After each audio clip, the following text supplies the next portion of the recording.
This is important. There's often critical information that is overlooked about human microbiology, biochemistry, anatomy, and physiology of our human fluids and blood plasma. I want to invite you guys to expand your mind a little bit here. This is going to be a little different from what I normally do, but within a specific focus on the pleomorphic roles of parasites within our bodies.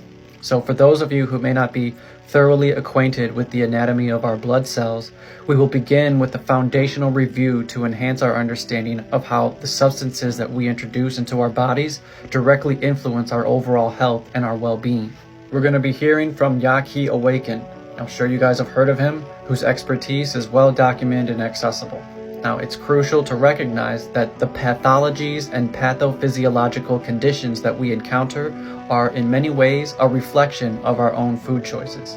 So this information is often suppressed in mainstream discourse. However, it can be found in authoritative sources such as the Truth About Contagion, exploring theories of how diseases spreads by Dr. Thomas S. Cowan and Sally Morell, which offers an alternative perspective on the mechanisms of disease transmission and the importance of reevaluating conventional medical programs.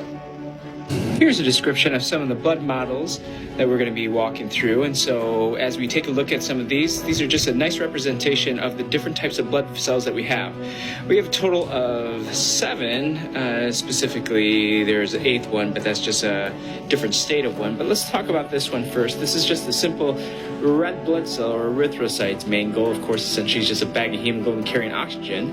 But the next sections are essentially our leukocytes, and all our leukocytes, as you can see here, then we can divide them into 2 major categories: the granulocytes, these that have granules, and the agranulocytes.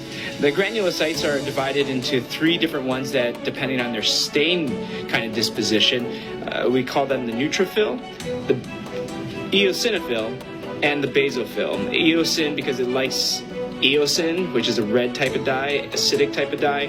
Basophil because it's like a basic type of dye, it stains them purple. And then neutrophil because they really don't have you can see that they should have had these large granules, but they don't stain, so they don't like any dye, or they remain clear. So as we can see, erythrocyte, red blood cell, carries hemoglobin. Neutrophils are one of the most numerous white blood cells. They just take care of bacterial infections, while eosinophils take care of some parasitic infections, and then our basophils essentially turn to mast cells that help us with our allergic reactions and secrete heparin here.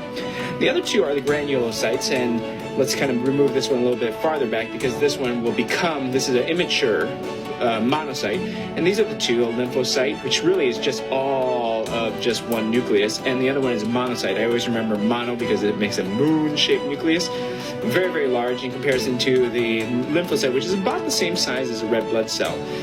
What these guys do is lymphocytes are the ones that produce our antibodies, so that's why they need as much nucleus as possible.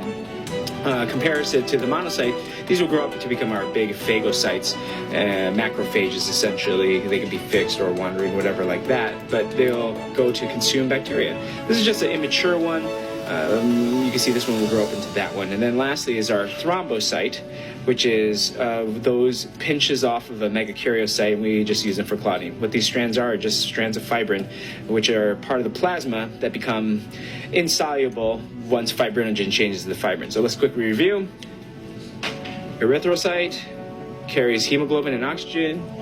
Granulocytes, 1, 2, 3. Neutrophil, which does bacterial infections. Eosinophil does parasitic infections.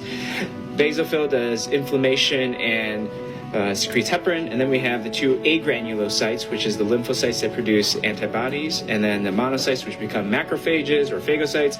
And then lastly, our thrombocytes or platelets that will allow us to clot with strands of fibrins attached. But life is in the blood. We don't understand parasites and where it comes from. A lot of people think that parasitisms actually come from outside or external environments, when in fact most of the parasites come from within inside of you. It is already within inside of your cells, and I'm going to prove that today. I'm going to prove it.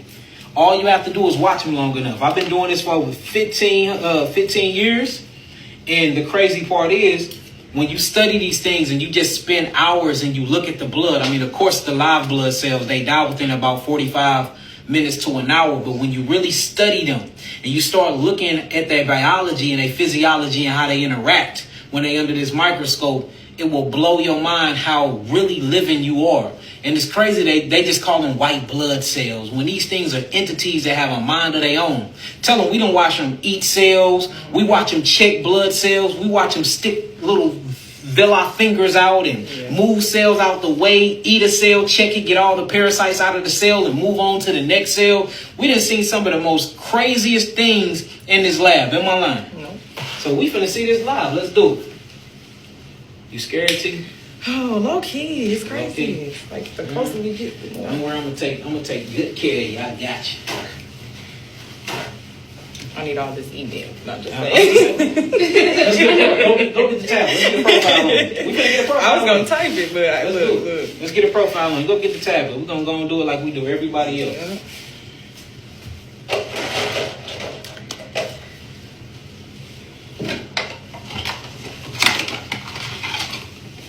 Alright, let's do it. Let me see your hands. So the first thing I'm going to check is she hydrated or not? She is hydrated. I'm pretty sure that this finger is going to give me the most blood. So I'm going to take an alcohol pad out. I'm not going through the venous system. I'm going to the blood capillary beds at the tip of her fingers. When you do it that way, you get about 5 million blood cells, y'all. Believe that in one drop of one drop of solution, you probably get about 5 million cells. So you always got to wash it off, sanitize it first, then we're going to dry it off. All right. It's going to be a little prick of the finger. The first thing you check is for a red bead. She do got a red bead, so she do got hemoglobin in her blood, and she is oxygenated. Notice it's not thin and it's not running over, it's not spilling out.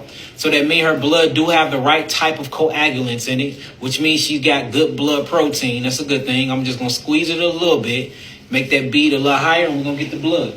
Now, you can't expose the blood more than 10 to 15 seconds because otherwise you saturate the sample.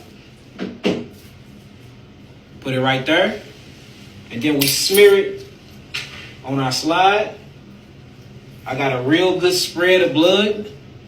That is an amazing spread. We're going to put it under the microscope. After I get it under there, I clean up my working area, which is her finger. Going to wrap it up. And then you get it children. When children get it done, you get them Band-Aids. They got, colorful cartoons on them. But when a grown adult get it done, you just wrap it up and have them hold that finger together. All right, y'all. So it's on. I'm going to start with my 5X or 5,000 objective, and I'm finna turn the actual screen to what we looking at.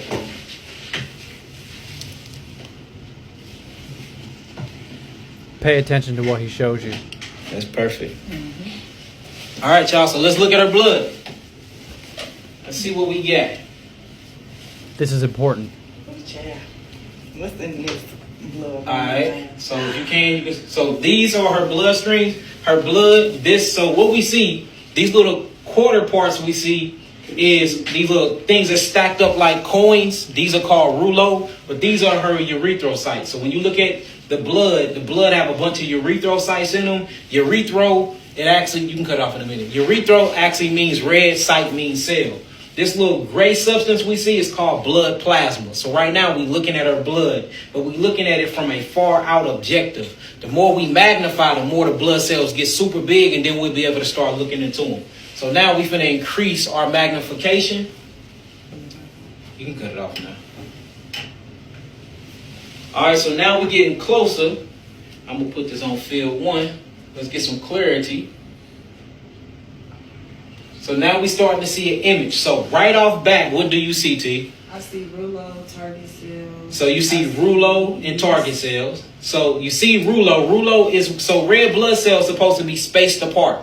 Hers is not spaced apart. They actually are clumped on top of each other like stacks of coin. That lets you know off bat that she got some type of hypoxia going on, meaning that she's missing oxygen in her cells. So even though she got hemoglobin in her cells, iron is not actually attaching to the heme group. So she missing oxygen, so it's causing a sticky substance to make her cells stick together. So I can tell off back that she low in iron phosphate. Off back just by looking at this, and we not even magnified to 20x yet. We just on 10x. All right. Let's go around. Let's see. All right, now I'm starting to see a bunch of what? What is these? They're a bunch of yeast and fungus spots. So we see yeast, and we see fungus, and we see a bunch of rouleau. So we're going to magnify again. This to the 20,000 objective. All right, now I want y'all to see this. I'm going to take this off so y'all can see it. Hold on, y'all. I want y'all to see this. So this right here, these are yeast buds. And if you can see the yeast buds, they stuck in this mesh. And this mesh is called what, T? Fiber line. This is fiber lines. Now, is it a chronic stage of fiber line? No, it's not. This is an acute stage of fiber lines. So this means that, see, here go more acute stage of fiber lines. This means that the liver is being stressed. So it's some type of stress on the liver, but it's not a liver condition. When it's a liver condition, these things get very, very deep and they get very dark and they have a bunch of parasitics inside of them. But we do see rouleau. We do see that her blood is starting to stack on top of each other. And then when this get into a chronic stage, they start to coagulate themselves together. And we call that RBC what? Aggregation. So you're not in an aggregation stage yet, but you most definitely getting there. But what you doing to cleanse the stuff now, we finna cleanse you up so you ain't got to worry about that. So then what I do is I'm going to roam around in the blood just for a minute so I can look for a spot. If you can, T, hold it right there for me. Hold it on there. All right, I am starting to see a bunch of deposits inside of the plasma with these lines inside the plasma, and this means some type of chemical. This can be medicine, this can be antibiotics, but it is something that's in the system. And then I'm starting to see yeast and fungus again. So we got to get the yeast out. And what's the crazy part is most of these yeast and fungi give birth to bacteria that happen within inside the system. We see a little parasite right there. Y'all see it? But what I'm finna prove and show is that these little things come from within inside of the body. I'm not saying that 100% of all parasites come from come from within the body, because you can catch some from outside the system, but most of them are already in you and they come from your white blood cells. And we done proved this 100 times over. Look at that big one. Pleomorphic as we speak, changing shapes and shape shifting. And I'm not even magnified all the way in yet, so they look small. But the more and more I magnify my objectives, you can see them bigger and bigger. So somebody will say, well, this is a parasitism. This is a parasite. But we technically can't call it that, because when you see them in the system, they're doing nothing. They act as a cleanup crew. You see that? So now let's magnify. Let's see what else we can find inside the system.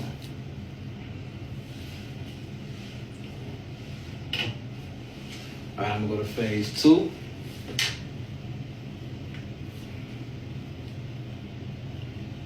You see that one?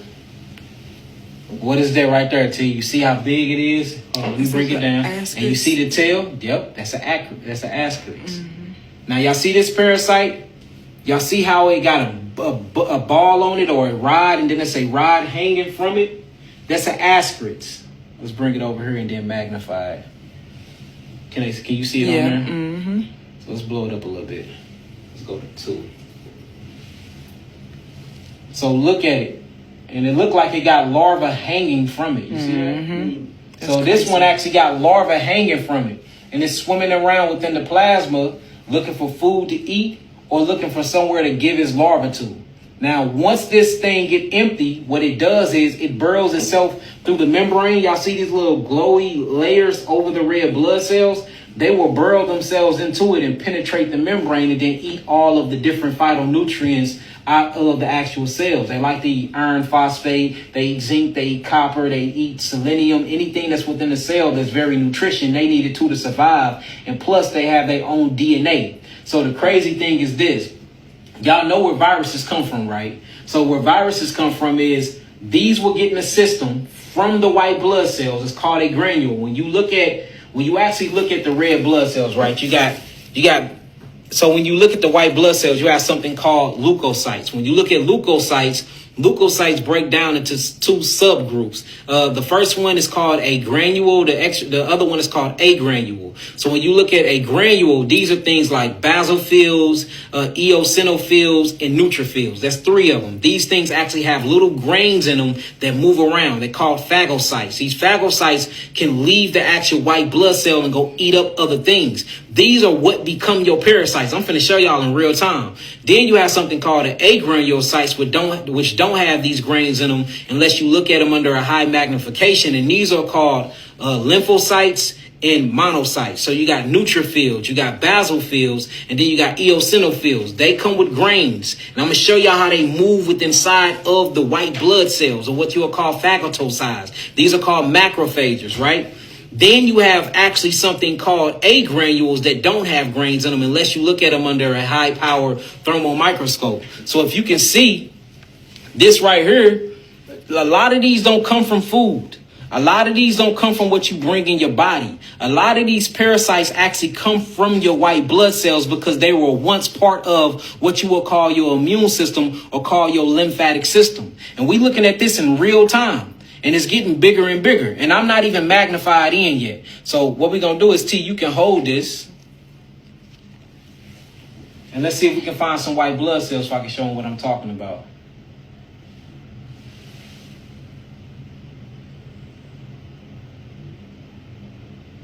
You see that? So this right here is called a thrombocyte, or what you would call a red blood platelet. And then if you can see inside the deep mercury plasma, we're seeing more and more of these. That is called a mycorrhiza or a microsoma, or what you would call a proteid. And y'all can write that down. So now what I'm doing is I'm looking for a leukocyte or a white blood cell, for I can show y'all how they are moving. Look at that one right there. See it trying. Y'all see it trying to get in the plasma? This actively trying to break the membrane to get inside of the cell because it's hungry. Look at it, y'all. Y'all see it trying to get in there? It's trying. It's getting it. It ain't getting it. Look, the membrane's too strong. And then you got to remember, y'all got to remember that this have an actual negative charge on it. So the membrane of a red blood cell have a negative charge. On the inside, it has a positive charge. But a protein and a proteid or a parasite are positively charged, so they attract together. You see that? So the whole thing, what this going to do is it's going to diffuse the negative ionic charge to be able to allow itself within the actual cell. So these things, that's why they come around when it's an acidic medium, because that's the only way they can really get through if they break down. But you got to remember, these things eat, they pee, they urinate, they poop. Now, they don't have teeth. So what they use is an enzyme called lysosome, and they spit it up or they urinate it out on the cell, and it breaks through the membrane. So these things can make your system very, very acidic and very, very poisonous.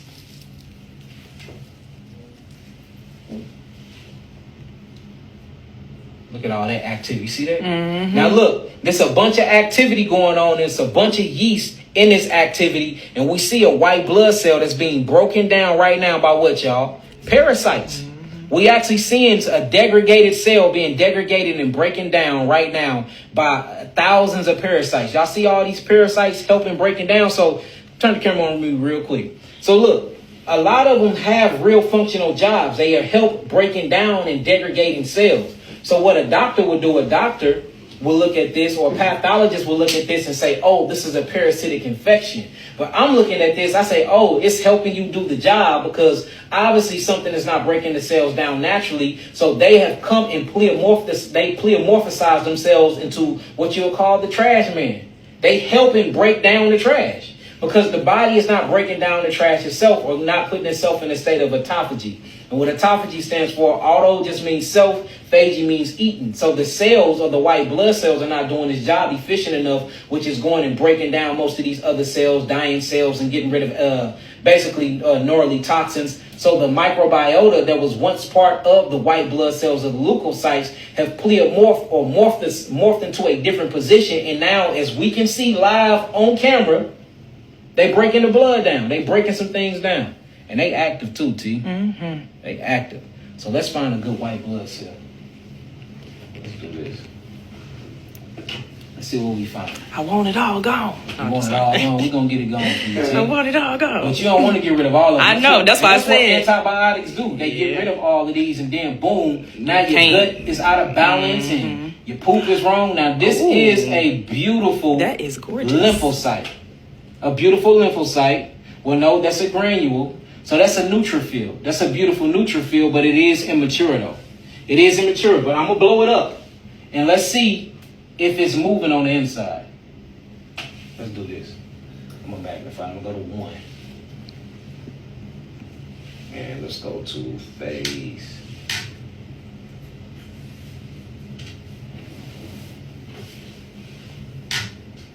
You know what I'm going to do? Let me add oil to it. Okay. I'm going to add oil to my slide because we see it. Where that beautiful thing go? I think it's Did I lose it? Did I lose it? I don't know where it went. Man, that mud just disappeared. We'll find another one. Here go one right here. All right, so I just want to show them what it looked like. Hopefully we'll be able to find a basal field.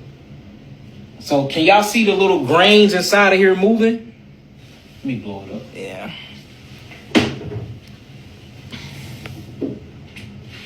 You know what I need to do? Let me add oil. That's what I'm doing.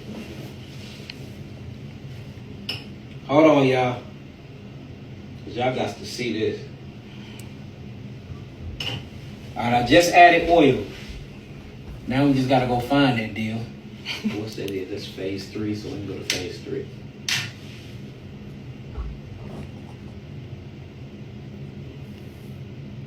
All right, where is it at, team? There we go. Hey, now. So look, It if you is. look closely at this white blood cell, this is a neutrophil. Yeah, I see If it. you look inside the neutrophil, you can see the actual grains or the granules inside of here moving. These are called macrophaging cells or T cells and B cells. You see they moving and they're checking red blood cells. This is finna go up to the red blood cells. Look, it's finna stick its little fingers out and check the cells. Y'all see the finger coming out of it? Now it's checking the red blood cell. The reason why it's checking the red blood cells because it's checking it for parasites, it's checking it for toxins, it's checking it for proteins. Y'all see how it's moving and morphing?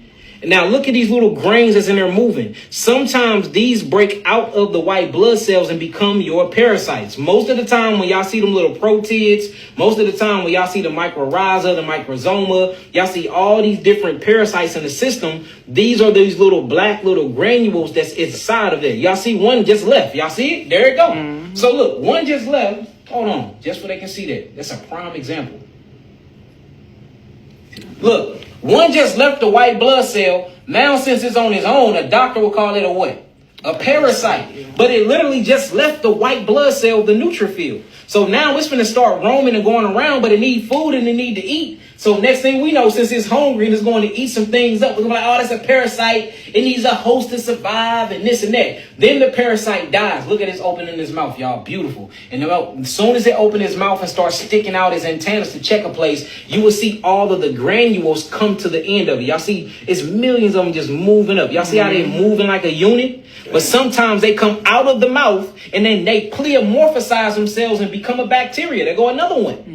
These are coming from the white blood cells. These are not coming from outside the body. They not. I done proved this 100 times, y'all. We got plenty of lectures where I talk about this, where we talk about pleomorphic bacteria or microorganisms that come from within inside of the cells and causes your viruses and your bacterial infections. You thinking you caught it from the air, or you caught it through sex, and you caught it from yourself. Because your body and your cells break down, they're managing, they like police stations and hospitals, they're going around and they need to check certain things. So in order for the body to be in a balance of homeostasis, your white blood cells, or what y'all call the immune system and what I call the lymphatic defense system, it changes roles and play a certain position. And these are facts. Now let's see what it's doing now. And look how it's just moving around and just checking all the cells. And it's moving fast, y'all. Y'all see how it's moving like lava? And there are millions of granules in there making this thing move.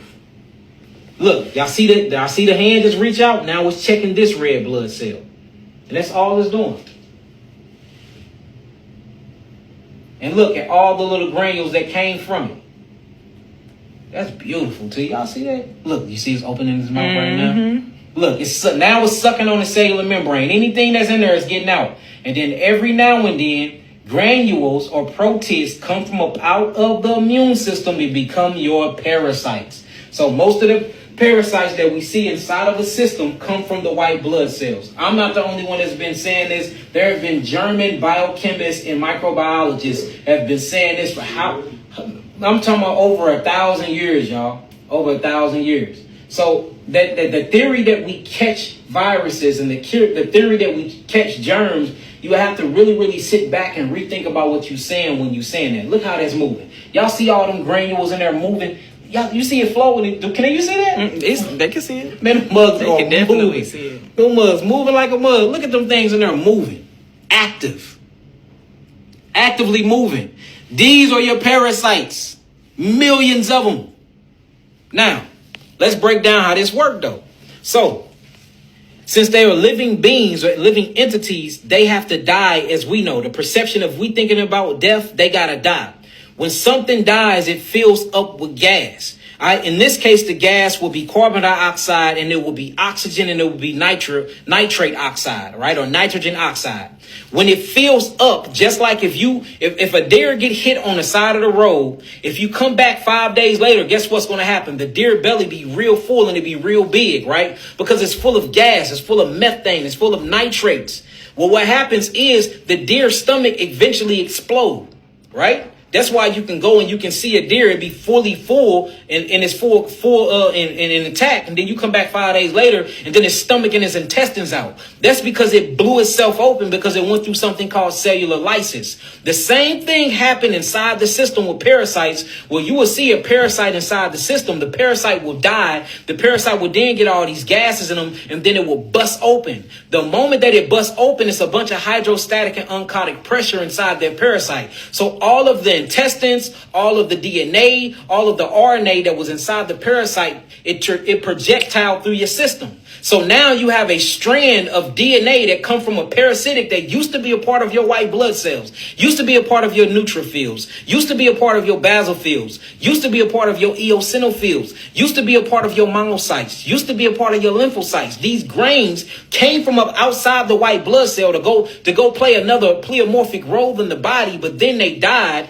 Since they died, they filled up with methane, nitric acid, and all these other gases. So then they explode, and when they explode, all of their DNA projectile through your system, and then you start feeling detoxification symptoms off of them, which is cold and flu-like symptoms, itching, you get fever, you coughing, your mucosal membrane get irritated. Then you will go to the doctor, and then they will check your blood, and guess what they're going to find? They're going to find organelles that don't belong to you, because guess what they belong to? They belong to the parasites. But guess what the parasites belong to? The granules. Guess what the granules belong to? The white blood cells. Guess what the white blood cells belong to? The lymphatic system. Then they're going to find DNA. They're going to be like, hold on, this is not your DNA. This is another DNA. Girl, guess what the DNA belonged to? It belonged to the parasites. Well, guess what the parasites belong to? It belongs to the actual white blood cells. Guess what the white blood cells belong to? It belongs to the lymphatic system.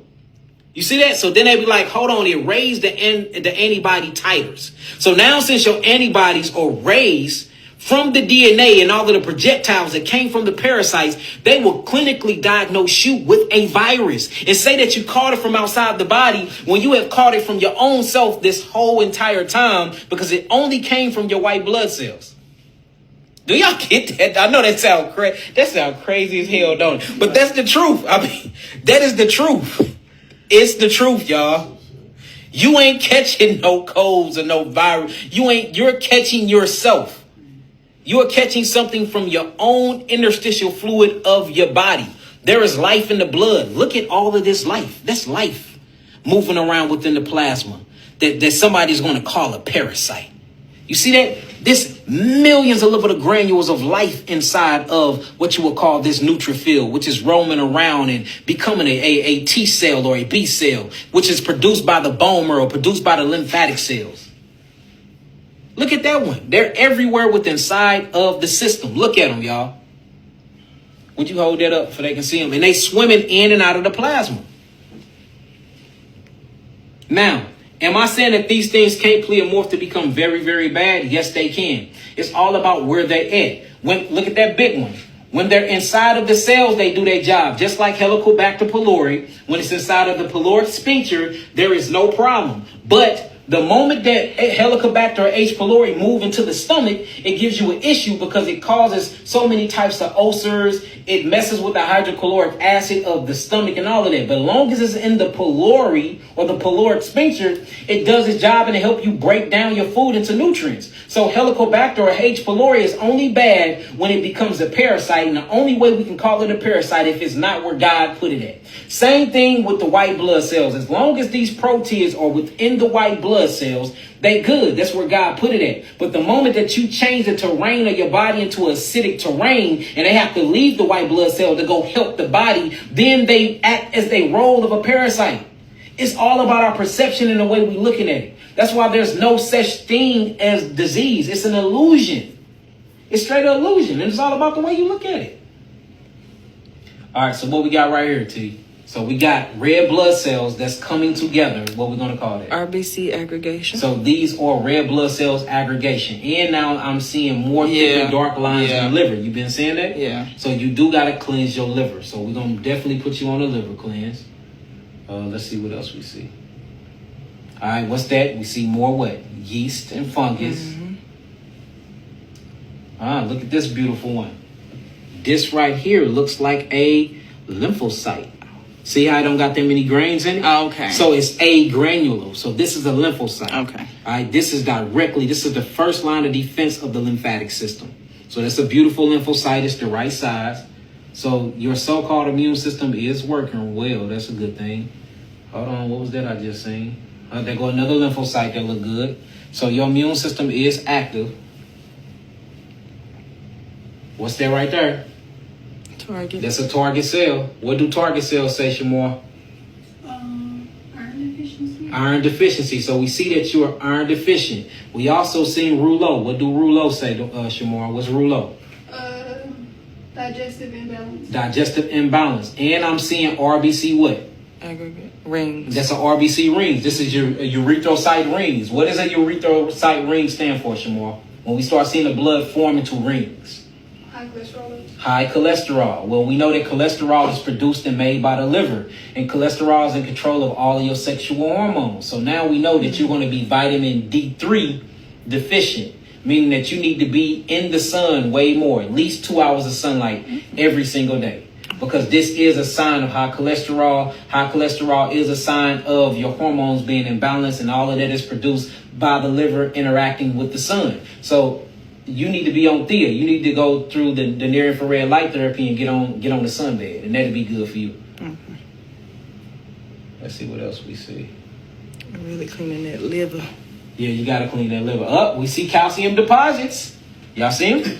So we see calcium deposits. The only time you're going to see calcium deposits like that if you're in an acidic terrain. And what calcium does is you have something called the parathyroid. The parathyroid sits on the back of the thyroid. It produces a hormone called calcitonin. Calcitonin then goes to the white bone marrow and it tells the bone marrow that it needs calcium. So calcium would then be leaked outside of the bone and it will go through the bloodstream looking for acids. The reason why it's looking for acids is because it's a buffering, neutralizing type of mineral or material. So whenever you see calcium deposits like this, that lets you know that it's there to actually neutralize or buffer out acids. Now we got to be careful with them because they will turn into calcite crystals, and then this is where you actually get rheumatoid arthritis from. You see that? Or you can get gout from these things if they deposit big enough. So you got to be careful because if these get between the joints, remember, these are metals in little pieces of glasses in nanomicrometers. They hurt like hell once they get between your joints.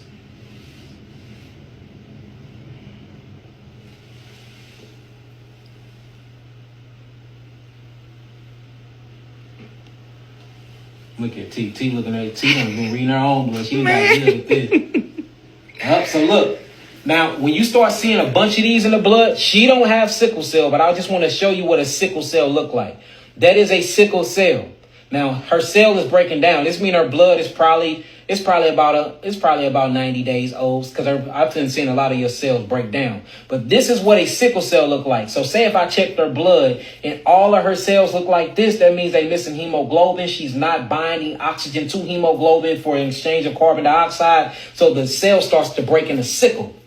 And if she had 1 million blood cells like this, and they're all going through her venous system trying to make it back to their heart, sometimes when they're in the venous system and they're in the arteries, they get caught up. So say you got a sickle cell, right, like this, and it's flowing through the system, and then you got a bunch of oval type blood cells that's normal going through the system. The sickle cell gonna get caught and catch the blood. Now it's caught in the artery, so now you stopping blood flow. Then they call this a sickle cell crisis. Because oxygen is not flowing, you're going through states of hypoxia, you're messing with the parasympathetic and the sympathetic nervous system. So now you got these pins and needles type feelings, and then boom, you in the hospital.